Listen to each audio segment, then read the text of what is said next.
আচ্ছা, একটা প্রশ্ন করি।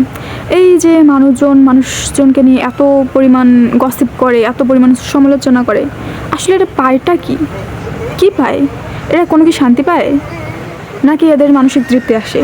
যে কেউ একজন নাই হুট করে তাকে নিয়ে সমালোচনা শুরু করে দিল, তো সে কী করছে, তার ফ্যামিলি কি, তার কি না কি, তার কয়টা বয়ফ্রেন্ড ছিল, সে কি কিছু করছে কি না, মানে যা নয় তা উল্টাপাল্টা, মানে যেটা সত্যি নয় সেটাও সত্যি বানায়, একদম গুজব রটায় দেয়। আসলে এটা কারা? এটা কেন এরকম করে? এরা এরকম করে কি শান্তিটা পায়? ভাই রে ভাই, মানুষ মানে আমি শুধু ভাবি ইন্ডিয়ার স্টার জলসায় আমাদের বাংলাদেশের কিছু মানুষের হচ্ছে এরা এরা মানে এরা গেলে এদের হয়ে যায়। তো এরা এত পরিমাণ এদের অ্যাক্টিং লেভেল হাই, আসলে এটা বলার বাহিরে।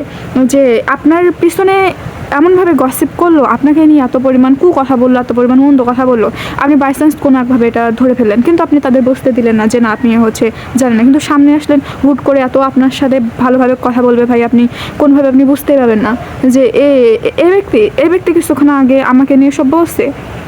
না, আমি মনে হয় কোনো স্বপ্ন ছিলাম, আমার ধ্যান হয়েছিল, আমাকে নিয়ে সব বলতে পারে না, এসব নিয়ে বলতে পারে না। কেমনে সম্ভব? আমার তো মনে হয় ভাই স্টার জলসার কিছু মানুষ কোনো এক ঝামেলার সময় হয়তো বর্ডার ক্রস করে আমাদের বাংলাদেশে চলে আসছে।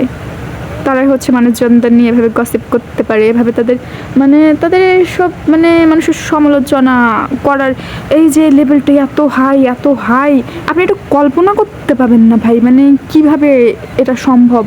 নিজের খেয়ে কাম নাই, বা নিজের খেয়ে কোনো কাজ না থাকলে যা হয়, অন্যের পিছনে সবসময় আর কি দিতেই এরা পছন্দ করে। সবসময় এদের ঘোরা কৃমি হয়ে থাকে, এদের আসলে কৃমির ওষুধ খাওয়ানো উচিত, ঠিক আছে? এরা যে পরিমাণ মানে কি বলবো, এদের কি নাম দেওয়া যায়? আমি আসলে ভেবে না, আসলে এদের কি ডাকবো, এদের কি